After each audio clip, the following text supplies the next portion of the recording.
क्या आपको कभी ऐसा लगा है कि जीवन में सब कुछ उल्टा हो रहा है? कोई राह नहीं दिख रही, कोई उम्मीद नहीं बची, लेकिन अचानक कुछ ऐसा होता है जो समझ से परे है।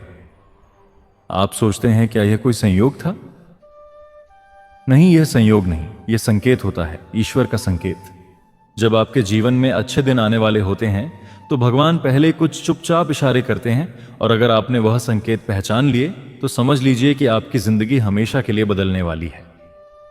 आज की यह कहानी उन्हीं दिव्य संकेतों की है जिन्हें जानकर आप चौंक जाएंगे और शायद अपनी जिंदगी को एक नई दृष्टि से देखना शुरू कर देंगे। वृंदावन कृष्णवाणी यूट्यूब चैनल में आपका दिल से स्वागत है। यह कोई संयोग नहीं कि आप इस वीडियो तक पहुंचे हैं, यह स्वयं भगवान श्री कृष्ण का संकेत हो सकता है। कृपया इस वीडियो को पूरा देखें, एक क्षण भी अधूरा ना छोड़ें, क्योंकि अधूरी श्रद्धा अधूरा फल देती है।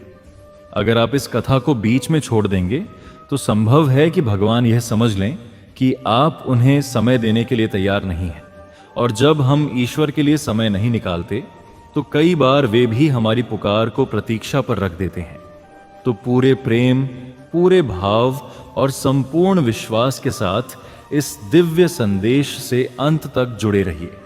कौन जाने इसी वीडियो के किसी एक वाक्य में, किसी एक क्षण में वह उत्तर छुपा हो जिसकी प्रतीक्षा आप वर्षों से कर रहे थे। अगर आपका हृदय कहे कि हां, यह संदेश मेरे लिए है, तो कमेंट में अवश्य लिखिए, जय श्री राधा कृष्ण। चैनल को दिल से लाइक कीजिए, सब्सक्राइब कीजिए और बेल आइकन दबा दीजिए, ताकि अगली बार जब श्री कृष्ण का कोई संकेत आए आप उसे तुरंत पहचान सकें। श्री कृष्ण कहते हैं, जब तुम थक जाओ तब भी चलते रहो, क्योंकि वही क्षण होता है जब मैं तुम्हारे सबसे करीब होता हूं। हर रुकावट में एक रास्ता छुपा है और हर अंधकार के पीछे एक प्रभा छिपी है। बस तुम्हें भरोसे की लौ जलाए रखनी है। आप जहां भी हो, जैसे भी हो, भगवान श्री कृष्ण आप पर, आपके परिवार पर और आपके हृदय पर अपनी कृपा की असीम दृष्टि बनाए रखें। आपका जीवन सुख, शांति, भक्ति और प्रेम से भर जाए। यही हमारी प्रार्थना है, यही श्री कृष्ण से हमारी विनती है। बहुत बार मनुष्य जीवन की सबसे बड़ी गलती यही करता है कि वह सोचता है उसके दुख कभी खत्म नहीं होंगे। जब कठिनाइयां चारों ओर से उसे घेर लेती हैं तो वह यह मान लेता है कि उसकी किस्मत ही खराब है। लेकिन श्री कृष्ण कहते हैं, जब दुख अपनी चरम सीमा पर पहुंचता है तो वह संकेत होता है कि अब बदलाव होने वाला है। जैसे रात्रि सबसे अधिक अंधेरी होती है सूर्योदय से ठीक पहले, वैसे ही जीवन का अंधकार भी उजाले के स्वागत में आता है। जब अच्छे दिन आने वाले होते हैं तो भगवान कुछ संकेत जरूर देते हैं, लेकिन यह संकेत बहुत सूक्ष्म होते हैं, जिन्हें देखने के लिए दृष्टि चाहिए और समझने के लिए श्रद्धा। प्रारंभ में ऐसा प्रतीत होता है कि जैसे जीवन और कठिन होता जा रहा है। रोजमर्रा की चीजें बिगड़ने लगती हैं, एक के बाद एक समस्याएं आती हैं। रिश्तों में टकराव, काम में बाधाएं, शरीर में थकान, हर क्षेत्र में बिखराव का अनुभव होता है। और यहीं से आरंभ होता है भगवान का पहला संकेत, टूटना। श्री कृष्ण कहते हैं, जब तक मिट्टी को तोड़ा नहीं जाएगा तब तक उसमें नया बीज नहीं बोया जा सकता। जब तक पुराना ढांचा गिराया नहीं जाएगा तब तक नया महल खड़ा नहीं हो सकता। इसलिए यदि तुम्हारा जीवन टूट रहा है तो घबराओ मत। यह संकेत है कि परमात्मा उसमें कुछ नया, कुछ दिव्य बनाने वाले हैं। लोग अक्सर पूछते हैं, भगवान हमारे साथ ऐसा क्यों करते हैं? लेकिन वे यह नहीं समझते कि वह तो तुम्हें तैयार कर रहे हैं। कोई भी कुम्हार जब एक माटी के पात्र को सुंदर रूप देना चाहता है तो सबसे पहले उस मिट्टी को गूंथता है, पीटता है, उसकी कोमलता को समाप्त करता है। फिर उसे चाक पर घुमाता है, उसकी दिशा बदलता है, फिर आग में पकाता है, तब कहीं जाकर वह एक उपयोगी बर्तन बनता है।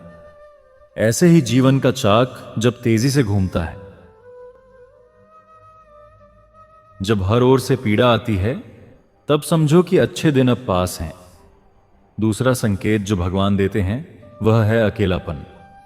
जो लोग कभी साथ थे वे दूर होने लगते हैं, जिन्हें हम अपना मानते थे वे हमसे किनारा करने लगते हैं। यह ईश्वर का दूसरा इशारा होता है कि अब तुम्हें दूसरों के सहारे की नहीं, स्वयं की शक्ति की आवश्यकता है। श्री कृष्ण कहते हैं, जब तक मनुष्य दूसरों पर निर्भर रहेगा तब तक वह अपने भीतर के विराट स्वरूप को नहीं जान सकेगा। अकेलापन तुम्हारे भीतर छुपे सामर्थ्य को जगाने का माध्यम है। जब लोग दूर चले जाते हैं तब भगवान तुम्हारे और करीब आ जाते हैं। इसीलिए जब तुम देखो कि तुम्हारे चारों ओर शांति है, सन्नाटा है, तो यह मत समझो कि तुम अकेले हो। समझो कि ईश्वर तुम्हें बुला रहे हैं। तीसरा संकेत है अचानक मिलती चेतावनी। जब अच्छे दिन पास आते हैं तो हमें हमारी पुरानी गलतियों का एहसास अचानक और बहुत तीव्रता से होता है। कभी सपने में, कभी किसी साधु की वाणी में, कभी किसी शास्त्र के वचन में, कभी किसी वृद्ध की बातों में एक झटका सा लगता है जो कहता है कि अब तुम्हें बदलना चाहिए। यह चेतावनी दरअसल ईश्वर का न्योता होती है। अपने आप को सुधारो क्योंकि तुम्हारा नया जीवन अब प्रारंभ होने वाला है। यह संकेत कड़वे हो सकते हैं पर इनका उद्देश्य हमेशा मीठा होता है। चौथा संकेत है भीतर की बेचैनी। जब अच्छे दिन आने वाले होते हैं तो आत्मा में एक प्रकार की हलचल आरंभ होती है। व्यक्ति को समझ नहीं आता कि वह अचानक इतना व्याकुल क्यों है, उसे किसी चीज की तलाश क्यों है। वह सब कुछ होते हुए भी अधूरा महसूस करता है। दरअसल यह उसकी आत्मा का पुकार होती है। अब जागो, अब समय है। श्री कृष्ण गीता में कहते हैं, उरेदात्मानम नात्मान वसादेत, अर्थात स्वयं अपने को ऊपर उठाओ। जब आत्मा खुद तुम्हें झकझोरती है तब जान लो कि एक बड़ा परिवर्तन तुम्हारे द्वार पर खड़ा है। पांचवा है प्रकृति का बदलाव। भगवान जब तुम्हारे जीवन में शुभ बदलाव लाने वाले होते हैं तो कभी कभी प्रकृति भी उसका साथ देने लगती है। अचानक मौसम तुम्हारे मूड को बदल देता है। पक्षियों की आवाज कुछ विशेष लगने लगती है। सूर्यास्त और सूर्योदय में नई अनुभूति होती है। यह सब संकेत हैं कि तुम्हारे चारों ओर की ऊर्जा बदल रही है। ब्रह्मांड तुम्हारे पक्ष में कार्य कर रहा है। तुम्हारे कर्मों ने वह पुण्य संचित कर लिया है कि अब समय है फल मिलने का। श्री कृष्ण कहते हैं, जब अर्जुन को उसके युद्ध के समय सबसे अधिक भ्रम हुआ, सबसे अधिक दुख हुआ, तब मैंने गीता दी। सबसे बड़े ज्ञान का बीज तब बोया गया जब सबसे अधिक अंधकार था।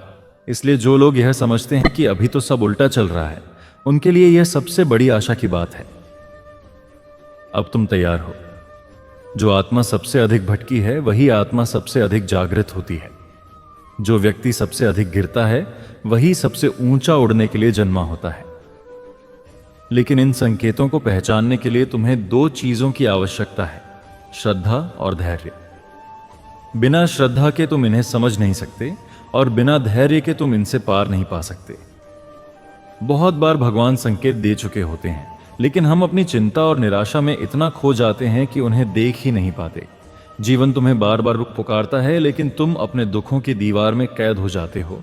इसलिए श्री कृष्ण कहते हैं, जब समय बदलने वाला होता है तो पहले मन बदलता है, पहले भाव बदलता है, पहले दृष्टिकोण बदलता है और यह सब बदलाव तुम्हारे अंदर से शुरू होते हैं। बाहर की दुनिया तो केवल प्रतिबिंब है। जब भीतर उजाला होता है तब बाहर भी रोशनी अपने आप आ जाती है।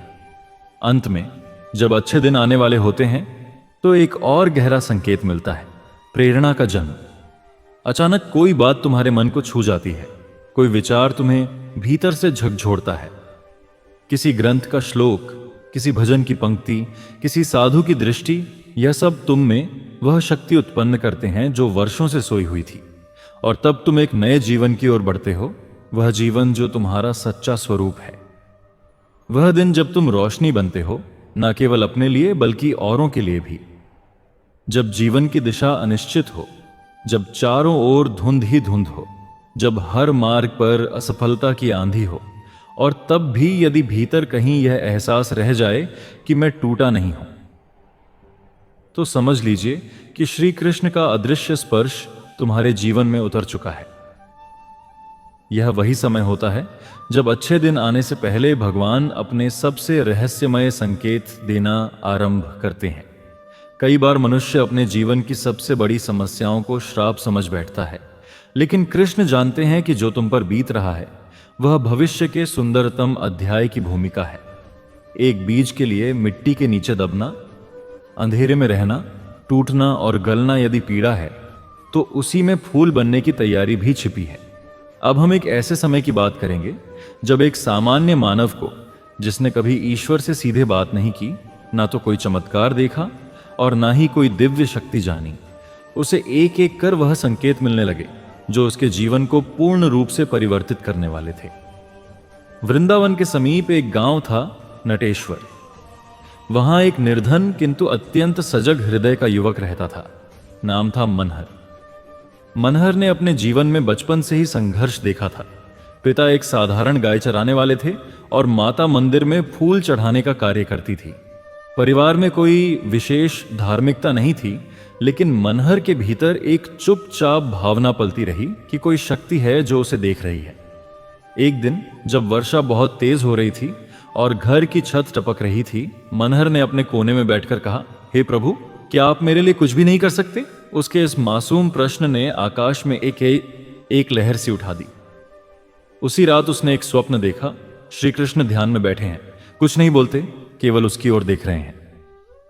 उनकी दृष्टि में न क्रोध था न मुस्कान, केवल प्रतीक्षा थी। वह उठ बैठा, हांफते हुए, पसीने से भीगा हुआ, और उस रात से उसके जीवन में छोटे छोटे संकेत आने लगे। पहला संकेत यह था कि गांव में जो लोग उसे तिरस्कार से देखते थे, अचानक वे उससे विनम्रता से बात करने लगे। उसका स्वभाव पहले ही शांत था, पर अब उसमें एक आत्मविश्वास आ गया जो उसने स्वयं भी महसूस नहीं किया। वह किसी को दोष नहीं देता था और ना ही स्वयं को कोसता। वह बस अपनी दिनचर्या में लगा रहा। सुबह गायों को चारा देना, दोपहर को मां की सहायता करना और रात्रि में चुपचाप बैठकर प्रभु का नाम लेना। एक दिन गांव में एक वृद्ध ब्राह्मण आया जो वर्षों से तीर्थ यात्रा कर रहा था। उसने लोगों से केवल एक प्रश्न पूछा, क्या इस गांव में कोई ऐसा युवक है जो बिना किसी मांग के सेवा करता हो? लोगों ने मनहर का नाम लिया। ब्राह्मण ने उसके पास जाकर केवल एक बात कही, जो बिना मांगे देता है उसी को भगवान सब कुछ दे देते हैं, और वह चला गया। यह दूसरा संकेत था। मनहर को समझ में नहीं आया कि यह क्या था, लेकिन वह भीतर से हिला नहीं, बस थोड़ा अधिक निश्चिंत हो गया। तीसरे संकेत की शुरुआत तब हुई जब एक दिन गांव के मंदिर का मुख्य पुजारी बीमार पड़ गया। कोई तैयार नहीं था उसकी जगह लेने के लिए। गांव के प्रमुखों ने आपस में सलाह की और मनहर का नाम आया। बिना किसी विशेष शिक्षा के, केवल अपनी श्रद्धा और शुद्धता के कारण उसे मंदिर का अस्थायी सेवक बना दिया गया। श्री कृष्ण के चरणों में बैठना, दीपक जलाना, तुलसी अर्पण करना, यह सब मनहर के लिए मानव जैसे जीवन की पूर्णता थी। लेकिन उसे पता नहीं था कि इसके माध्यम से श्री कृष्ण उसकी परीक्षा ले रहे थे। अब उसका जीवन बदलने लगा। मंदिर में आने वाले कई लोग उसे देखकर अद्भुत शांति अनुभव करने लगे। एक वृद्धा तो रो पड़ी और बोली, बेटा, मैं यहां वर्षों से आती रही, लेकिन आज पहली बार मुझे लगा कि श्री कृष्ण यहीं हैं। संकेत था, जब लोग तुम्हारे माध्यम से प्रभु को देखने लगे तो समझो कि प्रभु तुम्हारे भीतर निवास कर रहे हैं। अब उसके जीवन में सबसे बड़ा संकेत आया, एक अपार दुख। उसकी माता एक दिन अचानक बीमार पड़ी और कुछ ही दिनों में उनका देहांत हो गया। यह आघात उसके लिए असहनीय था। वह दिन भर मंदिर में बैठा रहा। आंखों से आंसू बहते रहे, लेकिन उसने एक भी शिकायत नहीं की। केवल इतना कहा, हे कृष्ण, यदि यह भी तुम्हारी इच्छा है तो मैं इसे भी वंदन करता हूं। यही वह क्षण था जब श्री कृष्ण ने अपना सच्चा संकेत दिया। मंदिर के मुख्य पुजारी ने मनहर को बुलाया और कहा, बेटा, मैं आप आने के ना मैं अब और सेवा नहीं कर सकता। भगवान ने मेरे स्वप्न में आकर कहा है कि अब तुम ही उनके सेवक हो। अब यह मंदिर तुम्हारे हाथों में है। मनहर स्तब्ध रह गया। वह स्वयं को योग्य नहीं मानता था, लेकिन पुजारी ने उसे आशीर्वाद दिया और कहा, जो योग्य होता है वह कभी स्वयं को योग्य नहीं मानता। और वहां से मनहर का जीवन एक प्रकाश बन गया। उसके दर्शन को दूर दूर से लोग आने लगे। लोग उसके हाथों से तुलसी लेना पुण्य मानते थे। उसके द्वारा बोली गई गीता की पंक्तियां लोगों के जीवन में बदलाव लाने लगीं। अब जो कभी टूटा हुआ, असहाय और अनजान युवक था, वही अब श्री कृष्ण का संदेश वाहक बन चुका था। यह सब श्री कृष्ण के उन अदृश्य संकेतों का परिणाम था जो उन्होंने क्रमशः दिए। पहले टूटन, फिर अकेलापन, फिर निस्वार्थ सेवा, फिर प्रेरणा, फिर परीक्षा और अंततः ईश्वरीय कृपा।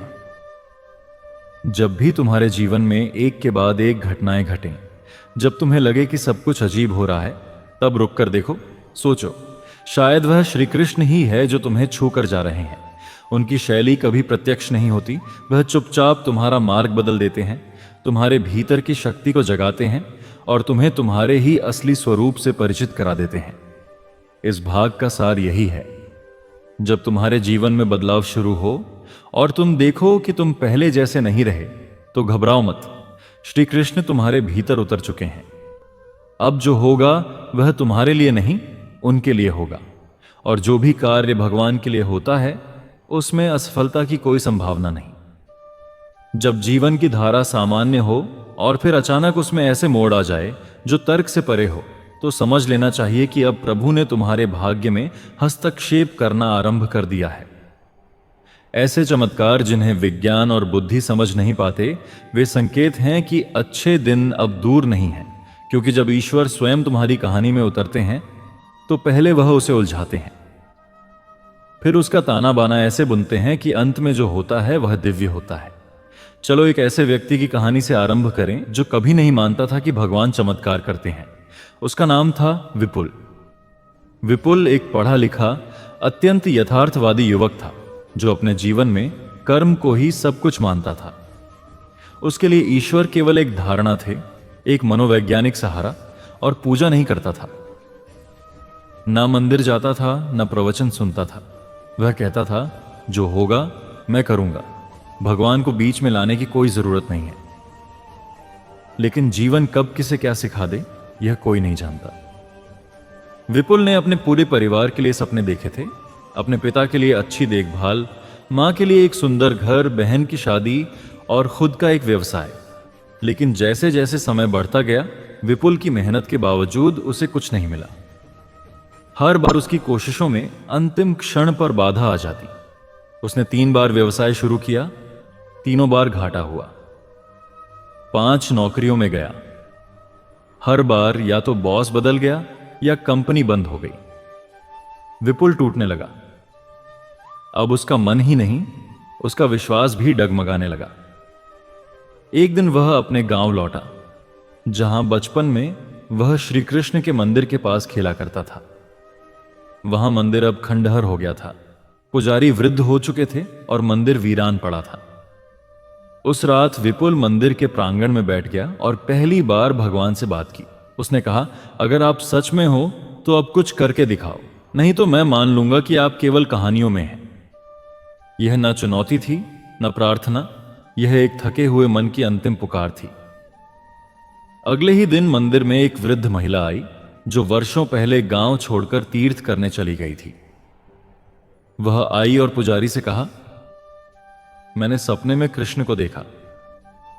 वे बोले कि विपुल आएगा और अब यह मंदिर उसके हाथों से पुनः जागृत होगा। पुजारी मुस्कुराए और बोले, विपुल तो अभी कल ही आया है। वृद्धा ने कहा, फिर विलंब किस बात का है? विपुल को विश्वास ही नहीं हुआ कि कोई उसे जानता भी नहीं था, फिर भी उसका नाम लेकर कोई ऐसा निर्णय सुना रहा है। यह चमत्कार का पहला संकेत था। उसी दिन एक संत का आगमन हुआ। उन्होंने मंदिर में प्रवेश किया, विपुल को बुलाया और केवल एक वाक्य कहा, तू विश्वास नहीं करता, इसलिए तुझे संकेत भेजे गए, लेकिन अब विश्वास कर, क्योंकि चमत्कार केवल प्रारंभ है। संत ने अपने झोले से एक मिट्टी की मूर्ति निकाली जो श्री कृष्ण की थी और विपुल से कहा, इसे स्थापित कर और हर दिन केवल दीपक जलाया कर, बाकी सब अपने आप होगा। विपुल ने बिना किसी तर्क के इस बार वह मूर्ति स्थापित की और वहां से उसके जीवन में हर दिन एक नया चमत्कार आरंभ हो गया। पहला चमत्कार उसी दिन हुआ। गांव में एक स्थानीय व्यापारी आया और कहा, मुझे एक नौजवान की आवश्यकता है जो ईमानदारी से मेरा काम संभाल सके। मुझे तुम्हारा नाम मिला है।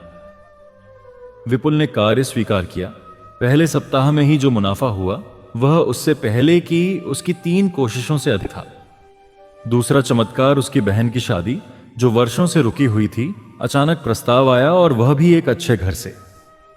लोग कहते रहे, यह कैसे हुआ, लेकिन विपुल जान चुका था यह कोई और कर रहा है।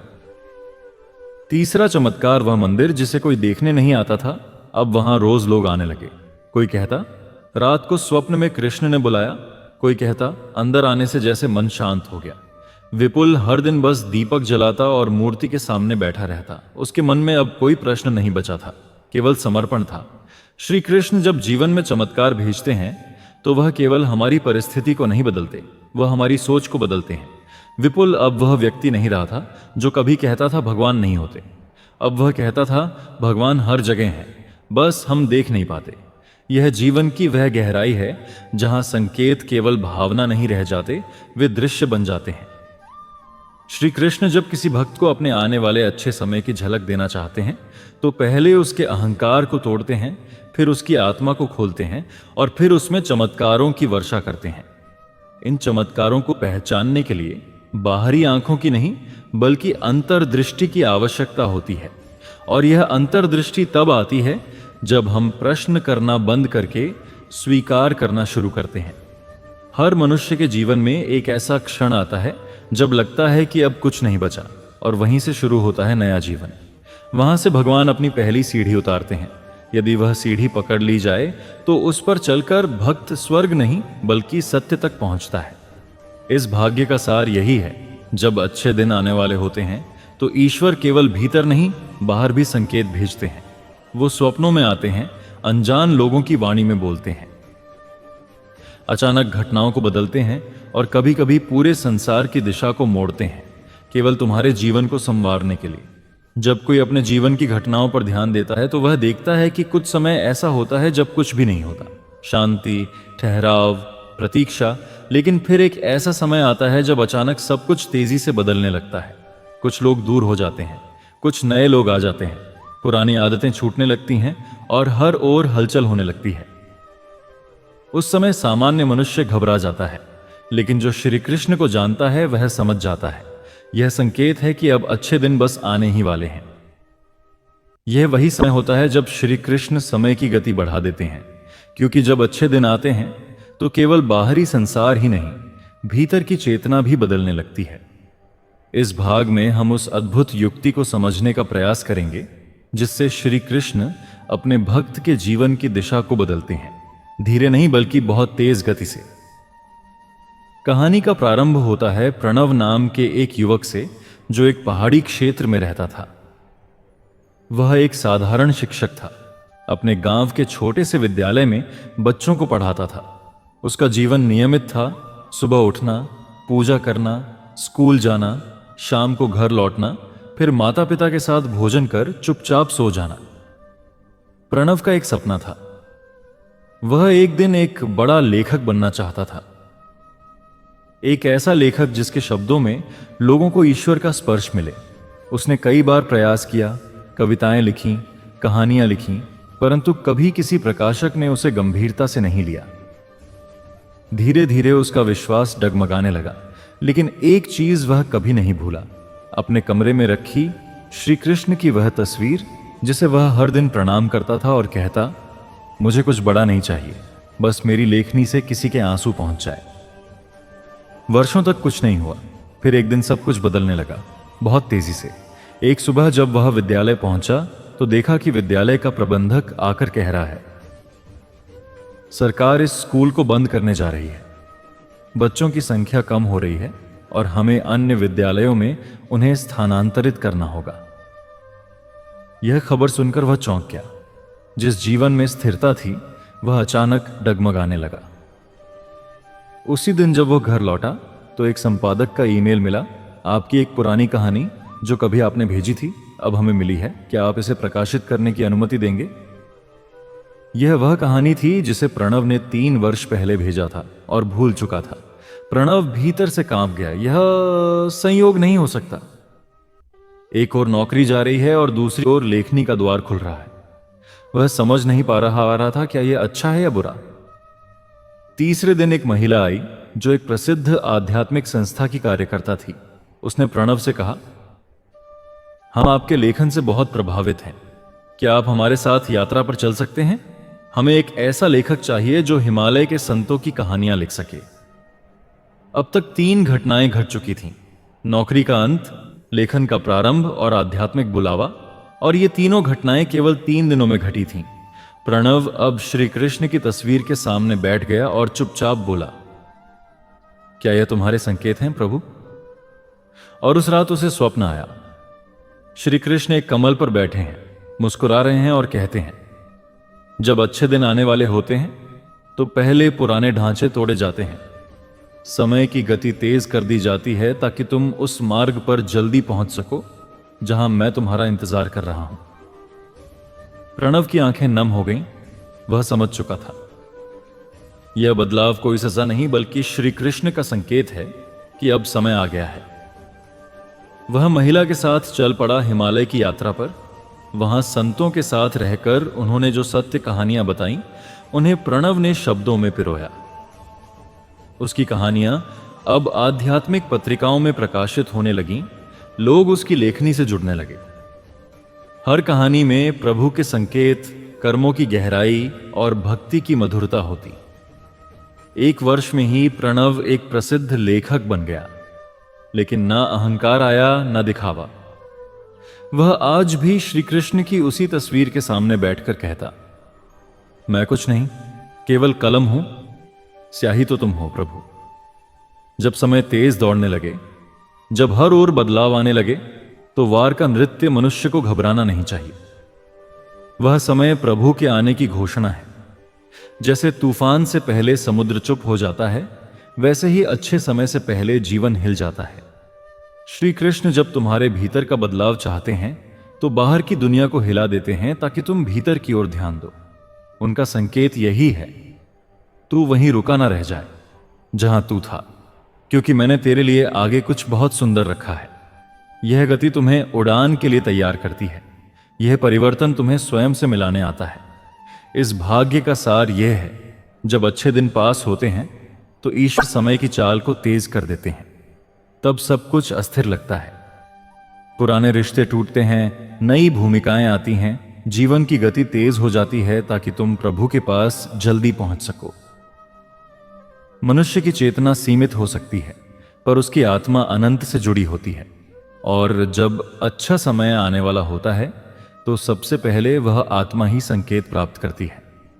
यह संकेत शब्दों में नहीं होता, किसी समाचार में नहीं होता, ना ही किसी भविष्यवाणी में। यह होता है एक मौन अनुभव जो व्यक्ति के हृदय को बिना किसी कारण के आनंदित कर देता है। यह वही समय होता है जब व्यक्ति कहता है, मुझे कुछ पता नहीं क्यों, लेकिन आज दिल बहुत हल्का लग रहा है। वह नहीं जानता कि यह उसका मन नहीं, उसकी आत्मा है जो भविष्य को देखकर प्रसन्न हो रही है। इस भाग में हम यह जानने का प्रयास करेंगे कि आत्मा को कैसे पहले से आभास हो जाता है कि अब कुछ सुंदर आने वाला है, और कैसे श्री कृष्ण अपने प्रिय भक्तों को भीतर से पहले तैयार करते हैं, फिर बाहर की दुनिया को बदलते हैं।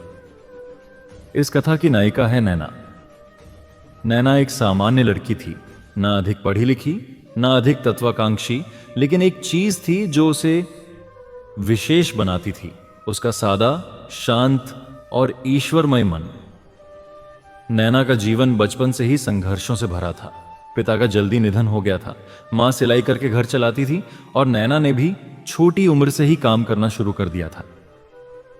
लेकिन इन संघर्षों ने उसके भीतर कोई कटुता नहीं भरी, बल्कि उसने ईश्वर से रिश्ता बना लिया। उसका विश्वास था, प्रभु सब जानते हैं, बस धैर्य रखना चाहिए। एक दिन की बात है, सुबह सुबह नैना का मन अत्यंत शांत और प्रसन्न था। उसने मां से कहा, मुझे नहीं पता क्यों, पर आज भीतर से बहुत आनंद आ रहा है। मां ने मुस्कुराकर कहा, जब आत्मा प्रसन्न हो तो समझो कुछ अच्छा आने वाला है।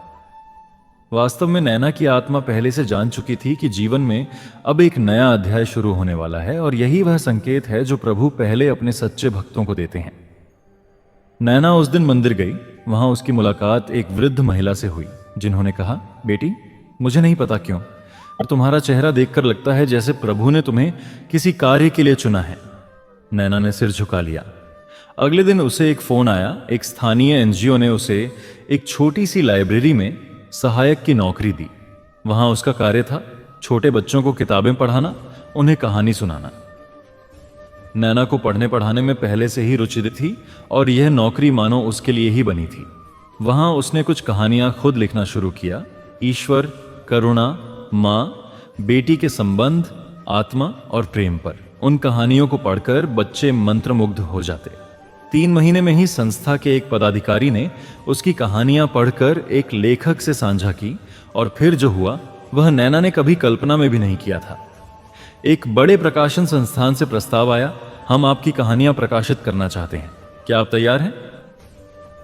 नैना अक थी, जो लड़की कभी एक स्कूल भी ठीक से नहीं जा पाई, अब उसकी कहानियां प्रकाशित होने वाली थी।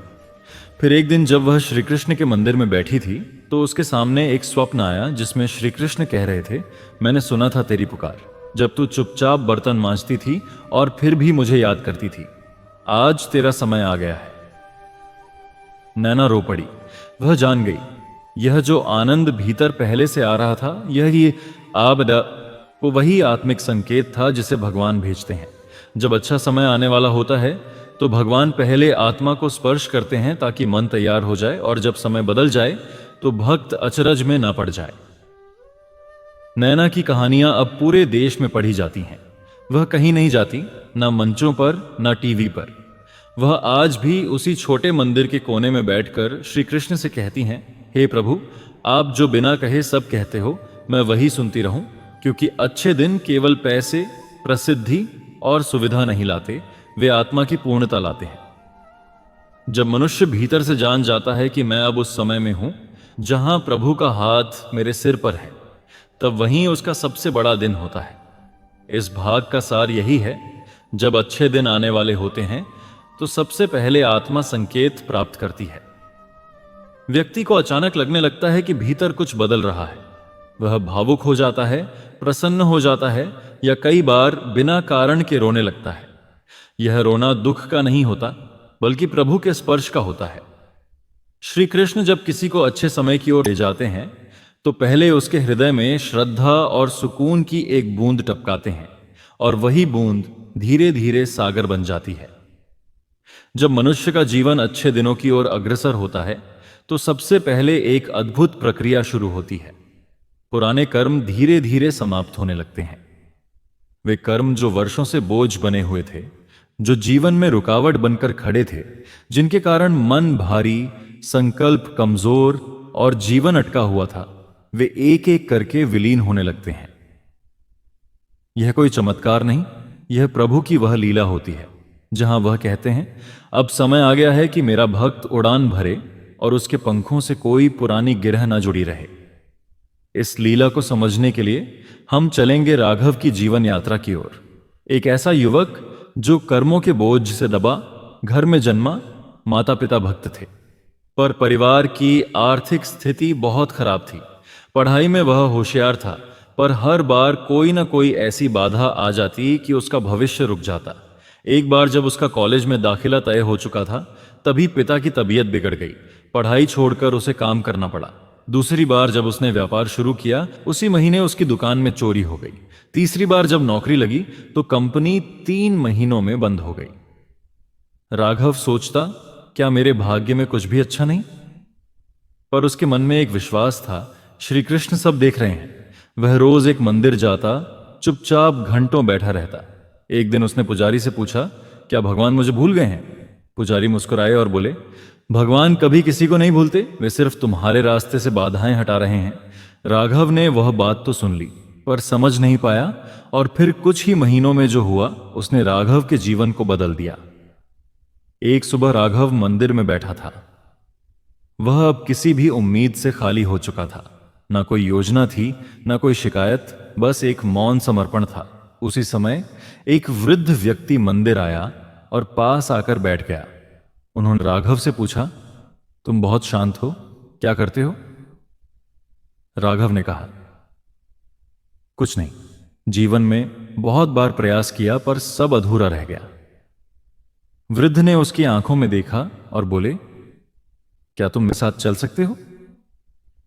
मुझे एक ऐसे व्यक्ति की तलाश थी जो सब कुछ खोकर भी विश्वास ना खोया हो।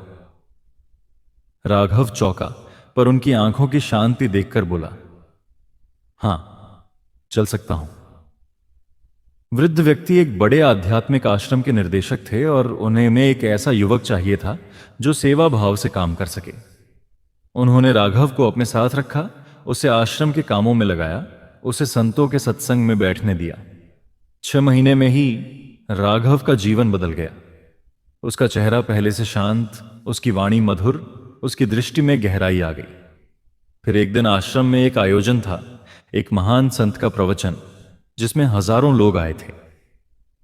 प्रवचन के बाद अचानक माइक खराब हो गया और आयोजक घबरा गए। तब वृद्ध महात्मा ने कहा, राघव, तुम जाओ और सबको प्रभु के नाम से कुछ सुना दो। राघव ने कुछ नहीं सोचा, बस गया और जो श्री कृष्ण के मंदिर में बैठ बैठकर उसने भीतर महसूस किया था, वही सुनाने लगा। उसकी वाणी में करुणा थी, शब्दों में सच्चाई और आवाज में कृष्ण का नाम। हजारों लोग मौन सुनते रहे। उसी दिन एक बड़े आध्यात्मिक चैनल ने उसे आमंत्रित किया। आप हमारे साथ जुड़िए, हम चाहते हैं कि आप हर सप्ताह प्रभु के नाम पर बोले। राघव का जीवन उस क्षण से बदल गया। लेकिन सबसे अद्भुत बात यह थी कि इस बदलाव से पहले ही उसके जीवन की सारी पुरानी समस्याएं, कर्ज, मुकदमे, रिश्तेदारों की दुश्मनी, मन की अशांति, सब धीरे धीरे ऐसे समाप्त होने लगी जैसे पतझड़ में पत्ते झड़ते हैं। वह सोचता, मैंने तो कुछ किया ही नहीं, सब खुद ब खुद होता गया। और तब उसे पुजारी की बात याद आई। भगवान तुम्हारे रास्ते की बाधाएं हटा रहे हैं। अब राघव समझ चुका था, जब अच्छे दिन आने वाले होते हैं तो पहले प्रभु तुम्हारे पुराने अधूरे कर्मों को धीरे धीरे समाप्त करते हैं। तुम्हारे उन कर्मों को जो तुम्हारी उड़ान में अड़चन बनते, उन रिश्तों को जो अब साथ नहीं देने चाहिए, और नजरिए से के उन आदतों को जो आत्मा को जंजीर में बांधे हुए थी, सबको एक एक करके हटा देते हैं। श्री कृष्ण की यह लीला अदृश्य होती है। वे एकांत में तुम्हारे भविष्य की तैयारी करते हैं। तुम सोचते हो कि जीवन रुक गया है, पर वह भीतर ही भीतर साफ किया जा रहा होता है, जैसे कोई मंदिर में आने से पहले झाड़ू लगा रहा हो, दीपक सजा रहा हो। इस भाग्य का सार यही है, जब अच्छे दिन आने वाले होते हैं तो पुराने कर्म तुम्हारे जीवन से ऐसे हटने लगते जैसे कोई प्रभु स्वयं आकर बोझ उतार रहे हो। और तब तुम्हें लगता है, अब मैं हल्का हूं, अब कुछ अच्छा जरूर होगा। जब अच्छे दिन आने वाले होते हैं तो प्रभु ना केवल तुम्हारे कर्मों को शुद्ध करते, आत्मा को संकेत देते हैं, बल्कि वे तुम्हारे जीवन में कुछ विशेष लोगों को भी भेजते हैं। ऐसे लोग जो तुम्हें ऊपर उठाते, तुम्हारे मन की गांठें खोलते, तुम्हें प्रोत्साहन देते और तुम्हारे भविष्य का द्वार खोलने में ईश्वरीय भूमिका निभाते। ये लोग साधारण दिखते हैं, पर भीतर से भेजे हुए होते हैं। ये होते हैं प्रभु के दूत। इस भाग की नायिका है रेवती। रेवती एक शिक्षिका थी। साधारण वेतन, साधारण जीवन, साधारण सपने। वह छात्रों को सिर्फ पाठ्यक्रम नहीं पढ़ाती थी, वह उन्हें जीवन सिखाती थी, धैर्य, ईमानदारी और आस्था। उसकी बातों में एक अलग शांति होती थी, मानो कोई बहुत पुरानी आत्मा बोल रही हो। लेकिन उसका अपना जीवन बहुत टूट चुका था। उसका विवाह विफल हुआ था, संतान नहीं हुई और उम्र के साथ अकेलापन बढ़ रहा था। वह रोज श्री कृष्ण के सामने बैठती और कहती, प्रभु, मैंने किसी का बुरा नहीं चाहा, फिर भी मेरे जीवन में सब कुछ अधूरा क्यों है? और तब शुरू हुई एक अदृश्य लीला। श्री कृष्ण ने उसे सुन लिया था।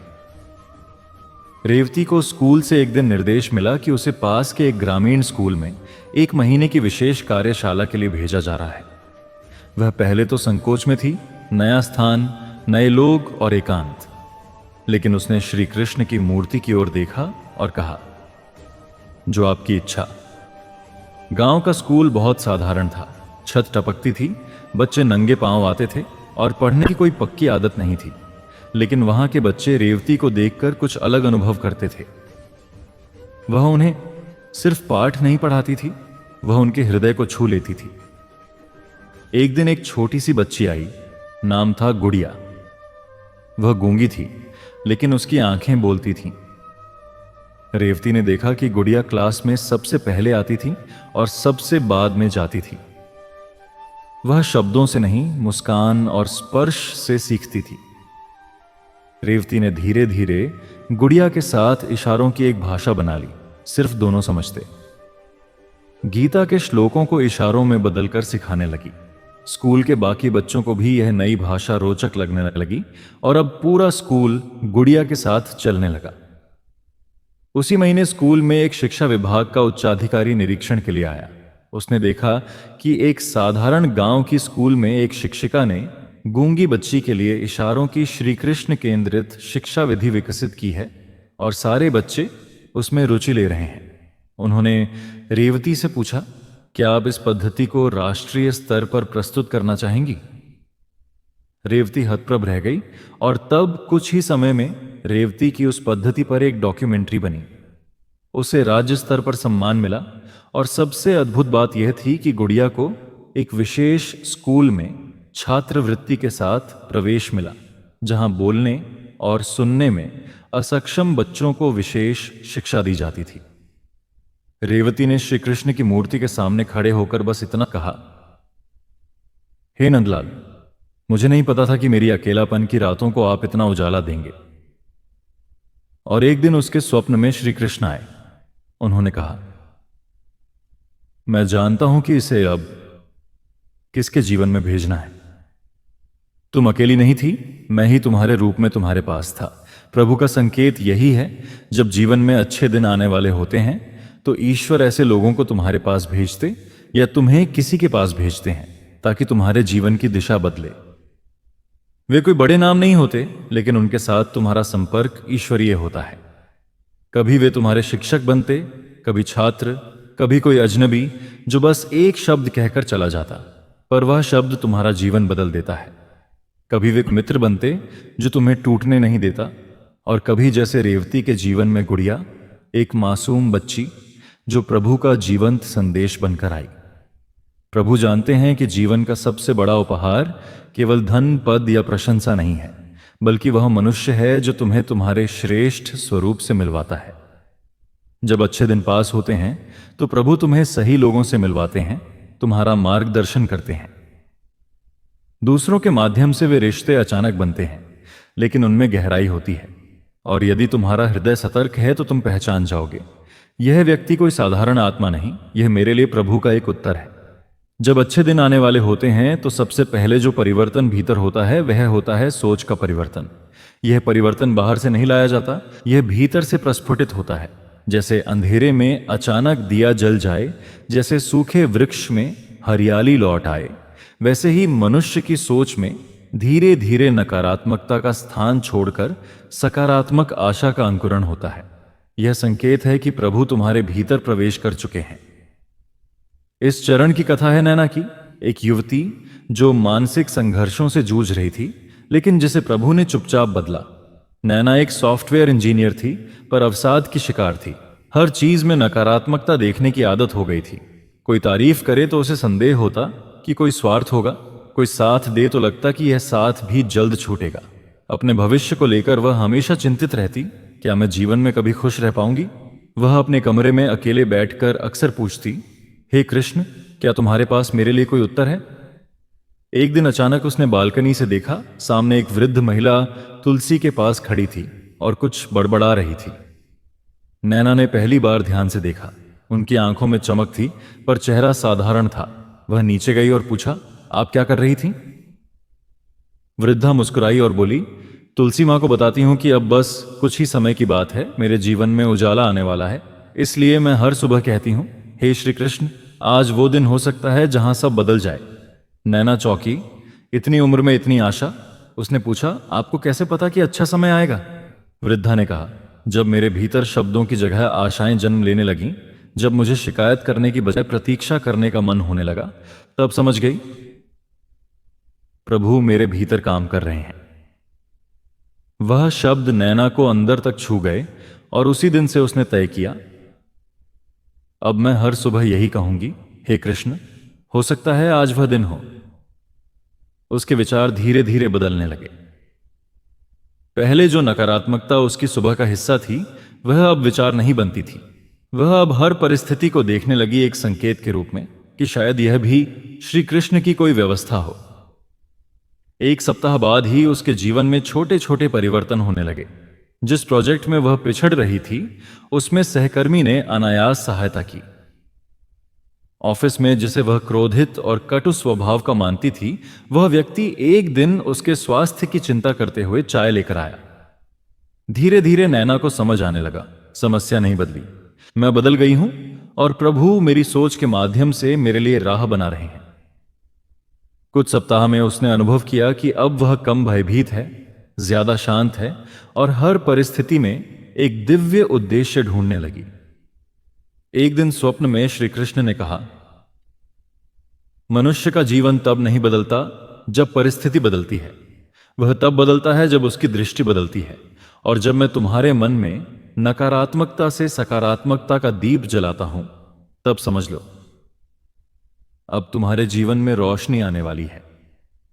जब अच्छे दिन पास आते हैं तो प्रभु सबसे पहले तुम्हारी सोच बदलते हैं। नकारात्मकता खुद ब खुद मिटने लगती है, उम्मीदें बिना कारण के जन्म लेने लगती हैं। और जब तुम बिना किसी कारण खुश रहने लगो, जब किसी उपलब्धि के भी भीतर से संतोष आने लगे, तो जान लो प्रभु तुम्हारे बहुत पास है। यह वह चरण है जहां जीवन अभी बाहर से वैसा ही दिखता है, समस्याएं बनी रहती हैं, कठिनाइयां कम नहीं होती, लेकिन तुम्हारा दृष्टिकोण बदल जाता है। और यही है सबसे बड़ा चमत्कार, क्योंकि श्री कृष्ण कभी सीधे आकर जीवन में नहीं आते। हम कोशिश करते हैं, भागते हैं, योजनाएं बनाते हैं, फिर भी लगता है कि सभी दरवाजे बंद हैं, कोई रास्ता नहीं खुलता, कोई अवसर सामने नहीं आता और हम ठहर जाते हैं, थके हुए, टूटी उम्मीदों के साथ। पर जब अच्छे दिन पास आने लगते हैं तो यह स्थिति बदलती है। बिना किसी बड़े प्रयास के वह दरवाजे खुलने लगते हैं जो वर्षों से बंद थे। और तब समझ में आता है यह केवल संयोग नहीं, यह श्री कृष्ण का संकेत है। प्रणव चित्र बनाता था, दिव्य भावनाओं से प्रेरित श्री कृष्ण की छवियों से सजे हुए चित्र। उसके मन में बस एक ही बात थी, मेरे चित्रों के माध्यम से लोग कृष्ण के दर्शन करें और उनके मन में शांति उतरे। लेकिन उसके चित्रों को कोई मंच नहीं मिला।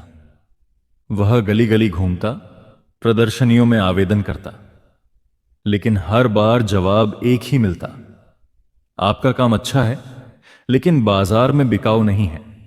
वह निराश नहीं हुआ, हर दिन चित्र बनाता और मंदिरों में जाकर उन्हें चुपचाप किसी को भेंट कर देता। उसके मन में शिकायत नहीं थी, केवल समर्पण था। वह अक्सर श्री कृष्ण की मूर्ति के सामने बैठकर कहता, हे नंदलाल, आप ही मेरा दर्शक बन जाइए, बाकी दुनिया अगर ना भी देखे तो भी मुझे दो हक नहीं। और तब श्री कृष्ण ने अपना संकेत भेजा। वह द्वार जो प्रणव ने कभी खटखटाया ही नहीं, वह अपने आप खुलने लगा। एक दिन मंदिर में जब उसने एक चित्र भेंट किया जिसमें श्री कृष्ण रथ पर अर्जुन को गीता का उपदेश दे रहे थे, तब वहीं एक विदेशी पर्यटक खड़ा था। वह चित्र देखकर भाव विभोर हो गया। उसने तुरंत उस चित्र की तस्वीर ली और कहा, मैं इसे अपने आध्यात्मिक संग्रहालय में भेजना चाहता हूं। प्रणव हंसते हुए बोला, यह चित्र आपका हो गया, लेकिन मैं कोई बड़ा कलाकार नहीं हूं। उस विदेशी व्यक्ति ने कहा, मैं कोई बड़ा संग्रह करता नहीं हूं, पर मुझे इस चित्र में ईश्वर की उपस्थिति महसूस हुई, मैं इसे आगे बढ़ाना चाहता हूं। कुछ ही सप्ताह में उस चित्र की ऑनलाइन प्रदर्शनी हुई जिसमें विश्व भर के लोगों ने रुचि दिखाई। और फिर एक नामी भारतीय आर्ट गैलरी ने प्रणव को आमंत्रित किया। उन्होंने कहा, हमें आपके और चित्र चाहिए जो केवल आर्ट नहीं, आत्मा से जुड़े हो। प्रणव उस दिन रो पड़ा। उसने श्री कृष्ण के सामने कहा, मुझे पता ही नहीं चला कब आप मेरे लिए रास्ते बना रहे थे, मैंने तो बस आपको समर्पित किया था। यह जीवन का सबसे अद्भुत संकेत है। जब अच्छे दिन आने वाले होते हैं तो वह दरवाजे खुलते हैं जिनके बारे में हमने सोचा भी नहीं था। और यह दरवाजे हमारे बल या बुद्धि से नहीं खुलते, यह खोलते हैं जब हमारी आशा, निष्ठा और समर्पण श्री कृष्ण तक पहुंचती है। यह वह दरवाजे होते हैं जो हमारे प्रयास से नहीं, हमारे संयम से, हमारे भरोसे से खुलते हैं। आपने कभी अनुभव किया होगा जब आप बार बार किसी रास्ते को अपनाने की कोशिश करते हैं और हर बार ठोकर लगती है, लेकिन एक दिन जब आप शांत हो जाते हैं, समर्पित हो जाते हैं। प्रभु यही चाहते हैं, जब तक तुम प्रयास में उलझे रहोगे मैं पीछे रह जाऊंगा, लेकिन जब तुम समर्पण कर दोगे तब मैं सामने आ जाऊंगा। जब अच्छे दिन पास आते हैं तो तुम्हारे चारों ओर वह स्थितियां बनती हैं जो पहले असंभव लगती थीं। तुम सोचते हो मैंने तो कुछ नहीं किया, फिर यह सब कैसे हो गया। और वहीं से शुरू होती है श्री कृष्ण की अदृश्य कृपा। वह किसी को भेजते हैं, कोई अवसर भेजते हैं, या बस समय का ऐसा मोड़ लाते हैं जहां हर चीज अनायास होने लगती है। और तब जीवन बोल उठता है, अब प्रभु ने हस्तक्षेप किया है। जब अच्छे दिन आने वाले होते हैं तब पहले संकेत मिलते हैं। मन बदलता है, लोग बदलते हैं, अवसर बनते हैं, सोच निर्मल होती है और जीवन की दिशा धीरे धीरे बदलती है। लेकिन फिर आता है एक ऐसा क्षण जब संकेतों की आवश्यकता नहीं रह जाती, जब संशय मिट जाते हैं, जब आंखों से नहीं हृदय से दर्शन होते हैं, तब प्रभु स्वयं प्रकट होते हैं। यह प्रकट होना वैसा नहीं जैसा कोई दिव्य प्रकाश में श्री कृष्ण को सामने देखे।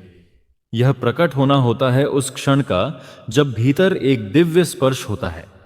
यह क्षण केवल उन्हीं को मिलता है जो प्रतीक्षा करते हैं, टूट कर भी भरोसा रखते हैं और जिनका समर्पण इतना सच्चा होता है कि प्रभु को आना ही पड़ता है। यह कथा है माया की, जो वर्षों से कष्टों में जी रही थी, फिर भी हर रात मोमबत्ती जलाकर कहती थी, हे प्रभु, मैं जानती हूं कि आप आओगे। माया एक विधवा थी, ना कोई संतान, ना कोई रिश्तेदार। उसके पास एक छोटा सा कमरा था जिसमें एक श्री कृष्ण की तस्वीर और एक जलता दीपक हर रात रहता था। वह वर्षों तक मंदिर नहीं जा सकी, लेकिन उसकी प्रार्थना हर दिन श्री कृष्ण तक जाती थी, सरल, निश्चल और निरंतर। उसका शरीर थक चुका था, लेकिन उसका मन कभी नहीं थका था। एक रात जब वह अत्यंत बीमार थी, उसे लगा कि शायद यह अंतिम रात है। वह रोई नहीं, ना ही डर के साथ आंखें बंद की, बस धीरे से कहा, हे कान्हा, अब आओ या ना आओ, लेकिन मैं जानती हूं कि तुम पास हो। मुझे किसी चमत्कार की जरूरत नहीं, बस तुम्हारा साथ चाहिए। और उसी क्षण उसकी आंखों में आंसू थे, पर होठों पर मुस्कान। उसने दीवार पर टंगी श्री कृष्ण की तस्वीर को देखा, जो वर्षों से वहीं थी, लेकिन आज वह तस्वीर नहीं थी। उसे लगा मानो उस चित्र से कुछ ध्वनि आ रही है, एक मधुर बांसुरी की झंकार, और उस झंकार में कृपा की अनुभूति। वो कोई सपना नहीं था, कोई रोशनी नहीं गिरी, कोई दिव्य आभा नहीं छाई, लेकिन माया के भीतर ऐसा मौन उतर आया जो केवल श्री कृष्ण की उपस्थिति में ही उतरता है।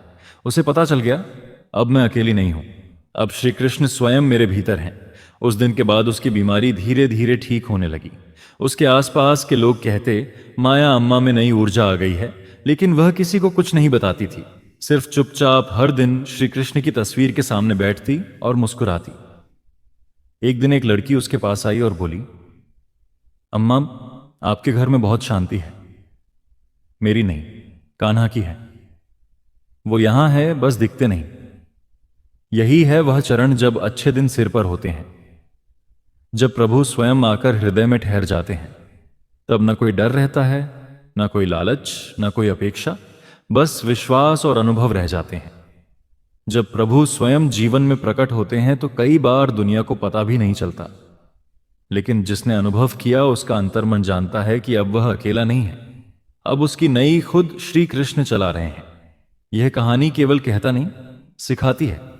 प्रभु दूर नहीं होते, हमारी दृष्टि बंद होती है। जब हम रोशनी नहीं देखते तो समझो आंखें बंद हैं, ईश्वर नहीं। और जब हृदय की आंखें खुलती हैं तब प्रभु का साक्षात्कार होता है। इस पूरी कथा का सारांश ये है कि जब अच्छे दिन आने वाले होते हैं तो भगवान आपको संकेत देते हैं। पहले आपकी सोच बदलती है, फिर लोग बदलते हैं, फिर अवसर बदलते हैं, फिर राहें बनने लगती हैं, और अंत में स्वयं भगवान प्रकट हो जाते हैं। इस श्रृंखला का हर भाग एक ऐसा अध्याय है जो बताता है, अगर आप रोशनी के लिए प्रतीक्षा करते हैं तो एक दिन खुद सूर्य आपके दरवाजे पर खड़ा हो जाता है। और श्री कृष्ण कहते हैं, मैं प्रतीक्षा में नहीं रखता, मैं परीक्षा में रखता हूं। जो धैर्य से पास हो गया उसे मैं स्वयं दर्शन देता हूं। यह कहानी केवल संकेतों की नहीं, आत्मा की यात्रा की थी। यह उस राह की कथा थी जो हम सभी जीवन में कभी न कभी चलते हैं, जब हमें लगता है कि जीवन ठहर गया है, सब कुछ बिखर गया है और अब कोई आशा नहीं बची।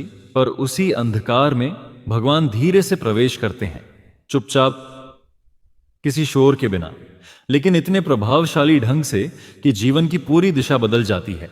जब अच्छे दिन आने वाले होते हैं तब प्रभु कभी तुर ही नहीं बजाते, वे धीरे से हमारे जीवन में ऐसे परिवर्तन करना शुरू करते कि हमें स्वयं भी समझ नहीं आता कि यह कृपा कब और कैसे प्रारंभ हुई।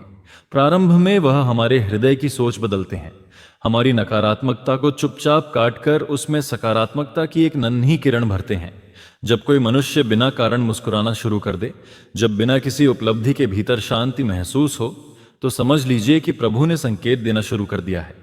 यह संकेत बाहरी नहीं होता, यह भीतर घटित होता है और इसका प्रभाव संपूर्ण जीवन पर पड़ता है। जिस हृदय में भय रहता था वहां अब साहस होता है। जो भविष्य से डरता था वह अब वर्तमान को स्वीकार करता है। इसके बाद भगवान हमारे जीवन में कुछ ऐसे लोग भेजते हैं जो हमारे मार्गदर्शक बनते हैं। कभी वह कोई वृद्धा होती है जो तुलसी के पास प्रार्थना करती है, कभी कोई अजनबी होता है जो हमारी कला को पहचानता है, और कभी कोई बालक जो बस मुस्कुराकर हमारे टूटे हुए दिल को जोड़ देता है। यह सभी दूत होते हैं, संकेत होते हैं, प्रभु की उस योजना के टुकड़े होते हैं जो हमारे लिए बन चुकी होती है। बस हम उसे देख नहीं पा रहे होते, और जब हम ये देखना शुरू कर देते हैं तब हमें महसूस होता है कि अब प्रभु हमें अकेला नहीं छोड़ रहे। फिर आता है वह चरण जब बिना प्रयास के रास्ते खुलने लगते हैं। जिस द्वार को हमने सैकड़ों बार खटखटाया और वह नहीं खुला, वही द्वार अब स्वतः खुलने लगता है। यह वह समय होता है जब आपकी निष्ठा, आपका धैर्य और आपका समर्पण फलीभूत होता है। यह चमत्कार नहीं बल्कि प्रभु की योजना का स्वाभाविक परिणाम होता है, क्योंकि जब तुम अपने मन को प्रभु के चरणों में समर्पित कर देते हो तब वह खुद तुम्हारी नई को खेलने के लिए सामने आ जाते हैं। तब कोई बाधा, कोई रुकावट तुम्हें रोक नहीं सकती, क्योंकि अब तुम्हारी गति में मनुष्य नहीं, स्वयं भगवान है। लेकिन उस अंतिम अवस्था का वर्णन शब्दों से परे होता है, जब संकेत समाप्त हो जाते हैं और प्रभु का साक्षात्कार होता है। यह साक्षात्कार किसी प्रकाश में, किसी मूर्ति में, किसी मंदिर में नहीं होता, यह होता है तुम्हारे भीतर। यह तब होता है जब तुम मृत्यु के समीप भी मुस्कुरा सकते हो, जब रोग में भी प्रभु का आभास कर सको, जब अकेलेपन में भी तुम्हें लगे कि कोई हर क्षण तुम्हारे साथ चल रहा है। यह वह क्षण होता है जब तुम श्री कृष्ण को देखने नहीं, जीने लगते हो, जब उनका नाम केवल जपने के लिए नहीं, सांसों में बसने के लिए हो जाता है। जीवन की सच्चाई यही है कि अच्छे दिन अचानक नहीं आते, वे पहले अपने संकेत भेजते हैं, और जो इन संकेतों को समझ लेता है वह प्रभु के मार्ग को पकड़ लेता है। और फिर धीरे धीरे वह दिन आता है जब तुम्हें यह कहने की जरूरत नहीं पड़ती कि हे कृष्णा आओ, क्योंकि तब तुम समझ जाते हो कि वह कभी गए ही नहीं थे। वह सदा से तुम्हारे पास थे, बस तुम्हारी आंखें बंद थीं, तुम्हारा हृदय संदेहों से भरा था। और जब वह सब हट जाता है, जब विश्वास स्थिर हो जाता है, तब हर दिन अच्छा हो जाता है, हर क्षण दिव्य हो जाता है, और जीवन का हर दृश्य श्री कृष्ण की लीला जैसा प्रतीत होता है। यह कहानी इसी सत्य पर समाप्त होती है कि जब अच्छे दिन आने वाले होते हैं तो भगवान पहले मन बदलते हैं, फिर परिस्थिति, फिर दिशा, और अंत में खुद प्रकट हो जाते हैं। यह प्रकट होना संसार के लिए अदृश्य होता है, लेकिन उस आत्मा के लिए यह सबसे बड़ा दर्शन होता है, सबसे बड़ा उत्सव होता है। यह समापन केवल इस कथा का नहीं, उस यात्रा का है जो हर भक्त अपने जीवन में करता है, और जो भक्त इस यात्रा में श्री कृष्ण के संकेतों को पहचान लेता है, उसके जीवन में कभी अंधकार नहीं रहता, क्योंकि फिर वह जान जाता है जहां संकेत है वहां श्री कृष्ण है, और जहां श्री कृष्ण है वहां हर दिन अच्छा है। तो मित्रों, ये थी आज की कथा, एक ऐसी यात्रा जो हमें यह सिखाती है कि जीवन चाहे जितना कठिन क्यों ना हो, जब हम विश्वास के दीपक को जलाए रखते हैं तो भगवान स्वयं हमारे जीवन की नाव खेने आ जाते हैं। अगर इस कहानी ने आपके मन को छुआ हो, अगर किसी वाक्य ने आपको सोचने पर मजबूर किया हो, या किसी क्षण ने आपकी आत्मा में शांति भर दी हो, तो हमारे चैनल को सब्सक्राइब करो, लाइक करो और शेयर करो।